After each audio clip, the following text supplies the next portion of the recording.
Hi everyone, and welcome back to another adventure with Hank. And today we are just a little ways out of Cannon Falls, Minnesota at I guess it would be a Labor Day weekend camp. There's a lot of rendezvous people here, and so you'll see a mixture of modern tents and rendezvous lodges.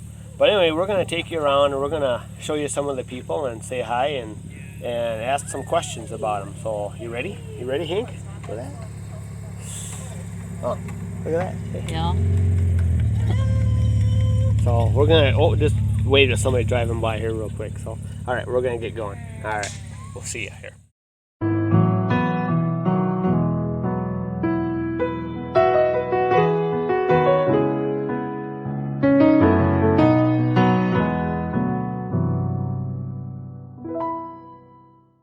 So we're going around camp and asking some questions about rendezvous. A couple of them are, the first one is, how long you been doing it? How long you been rendezvousing? Oh yeah, that's another thing we should do. Introduce yourselves real quick. Okay. And where you're from. Deb and Rich Lustig from Owatonna. One of my best friends. Yes, Cindy's best friend. And we did not meet rendezvousing, even though we both rendezvoused before we met. So I started in 1993 with Sister Sue, got me into rendezvousing. Cool. And I met her and Dell Flat Hat from Owatonna, and that's how I started rendezvousing. So. And Rich? And I started at the Owatonna Rendezvous in 1980 with my dad. Oh. So I've been rendezvousing for 42 years. A long time. A long time.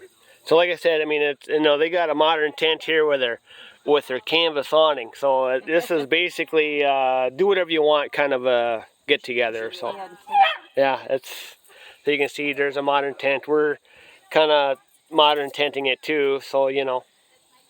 All right. All right. Thank you guys. We're going to go on to the next person. You would please say who you are and where you're from. My name is Jan Johnson, and I'm from Cannon Falls, Minnesota. Okay, and how long have you been rendezvousing, and what got you started in rendezvous? We've been rendezvousing about 30 years, and wow. We were both, I had Girl Scouts, and my husband had Boy Scouts, and we were up at the Boy Scout camp, and there was a man up there, George Patterson, who knew we liked the outdoors, obviously, because we had scouts. Mm-hmm. And he said, you have to go to rendezvous. You got to try this. You got to try this. We didn't have a clue what it was. We did not know people lived in white tents. So in just to satisfy him, to keep him quiet, we decided to go to Murphy's Landing in Shakopee in the spring. And we borrowed a little tent, a little white tent, and not knowing. Yeah, not knowing. And I made some clothes, and by the time the weekend, the 3-4 days were over, we were hooked. And then we had to get a real tent, a bigger tent, and then our second rendezvous was in the fall.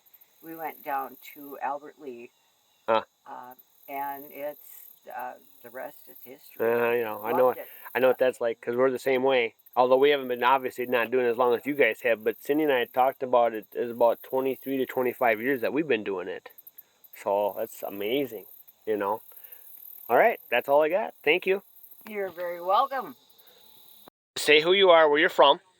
I am Brenda White. I'm from Rochester, Minnesota. And how long have you been rendezvousing, and what got you going in the rendezvous? Let's see. I've been rendezvousing since fall of 2009. Okay. And actually, the year prior to that, some mutual friends of ours, the Carlins. The Carlins, oh yes. And we camped with them, actually visit them in Winona, and then I camped with them that first fall for actually at Winona and Manderville. And that's what got me going. You got hooked, didn't you? Got hooked. You got the rendezvous bug. Exactly. I know. And things just explode from there, as you know. Oh, yeah. Don't I know it. But you can see, too, you know, Brenda's just got a beautiful, beautiful lodge here and a nice awning and nice little candle chandelier even. It's wonderful. Yeah. So Yeah, for this weekend, you know, Yeah. it is. Well, it's really laid back, right? And It I said that right off the bat on the video here too, so people understand that we can do pretty much whatever. We can use modern tents and rendezvous tents, so this way they kind of understand that. So Exactly. all right, well, thank you, appreciate that. Yeah, and enjoy the rest of the weekend. I know, It's right? gorgeous It now. is. Thanks. Yep. Cindy, why don't you say who we are and where we're from? Maury and Cindy Vandal, and we are from Leroy, and this is our puppy dog Hank. And how long have you been rendezvousing, and what got you started? I think we figured since about 1995, 1996, somewhere around there, and we got So started. 27 years or so, probably? Yeah, somewhere around there. Well, And we got started with our friends Mickey and Betty Dueling, yep. and some other friends, Roy Brock, and Owen and Littlefoot. Owen and Littlefoot. Yeah.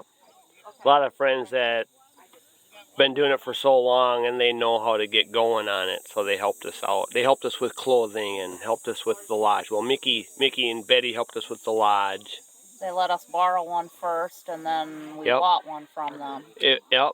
They let us borrow a pyramid for the first year, first season. Yeah. And then after that, we bought a wedge from them. Yeah.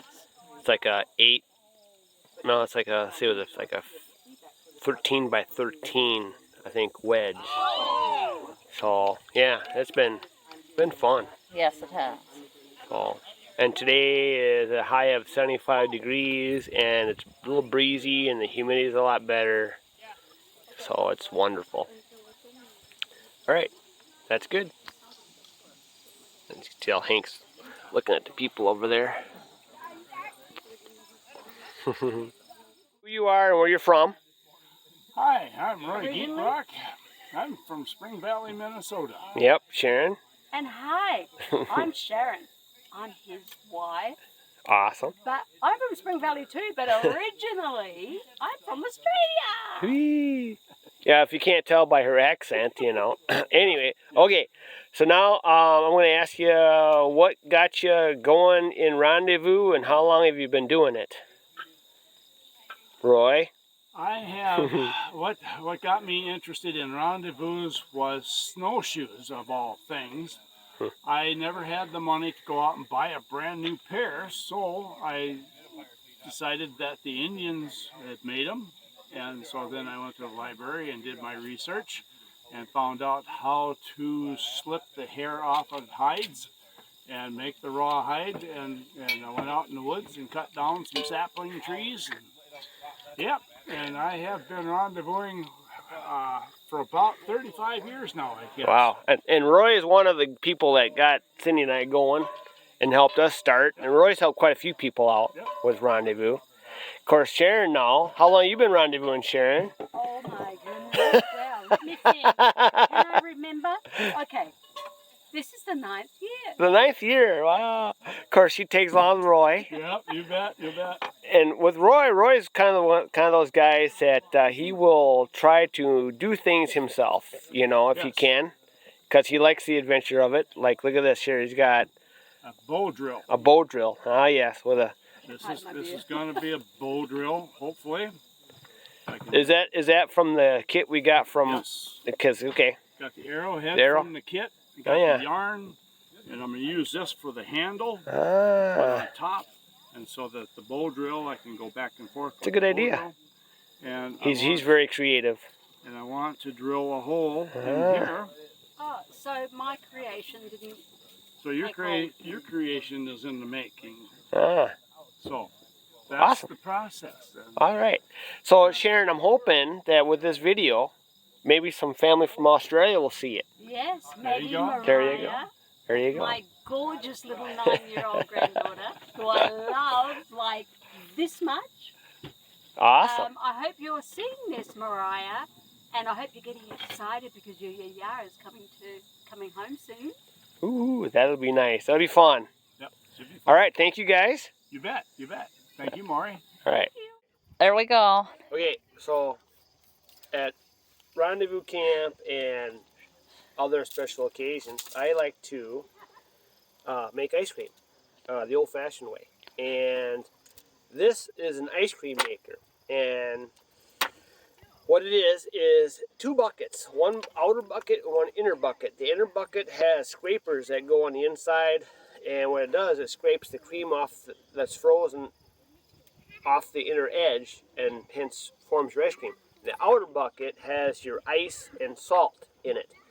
The ice and salt freezes your ice cream. By turning this crank right here, you make ice cream the old-fashioned way. So, needless to say, it's kind of noisy, but it's really good ice cream. And it doesn't take any electricity. So there you go. The people that want to have their ice cream and don't want to worry about electricity, this is what you get. You get one of these old-fashioned ice cream makers. Ice and salt and the makings for ice cream. So if anybody wants to know my ice cream recipe, leave a comment down below asking for it, and I'll give it to you. So we'll get it down here. Switching hands.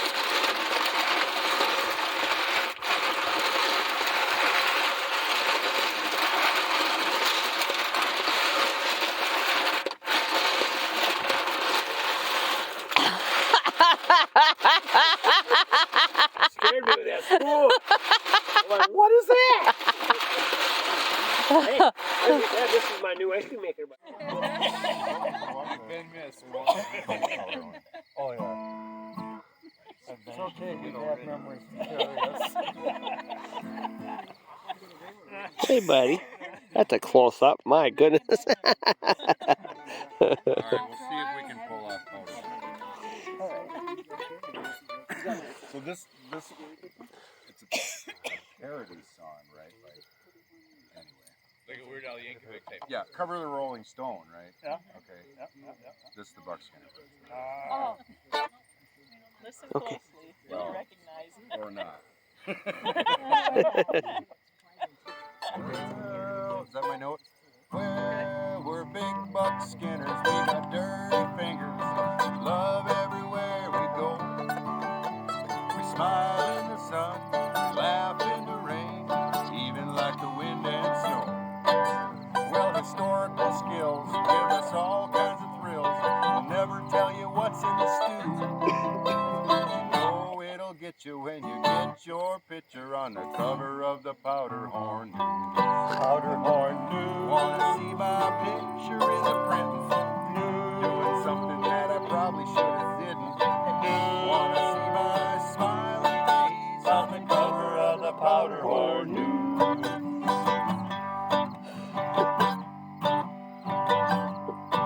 Well, I can hear something creepy crawling all around my teepee. Can't tell if it's a mouse or a bear. Or maybe it's the fella with the beard who'll tell you that his lodge is the white one over there. Well, the firewood's wet, the jug went dry, and the cannon's got too short a fuse. When it blows, it'll get you lots of smoke for the picture on the cover of the Powder Horn News. Powder Horn News. Tomahawks and black powder shooters. Gotta walk a half a mile to the Hooters. Wanna see my scowling face on the cover of the Powder Horn News.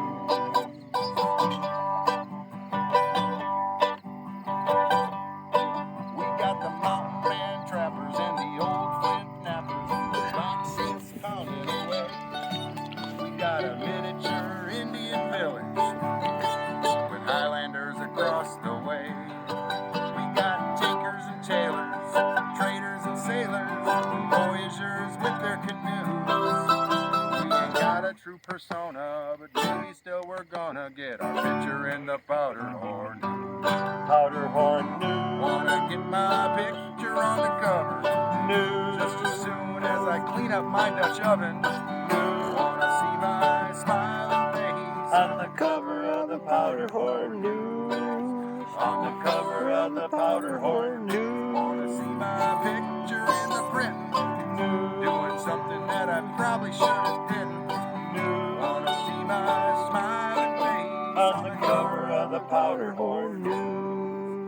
On the cover of the Powderhorn News. On the cover of the Powderhorn.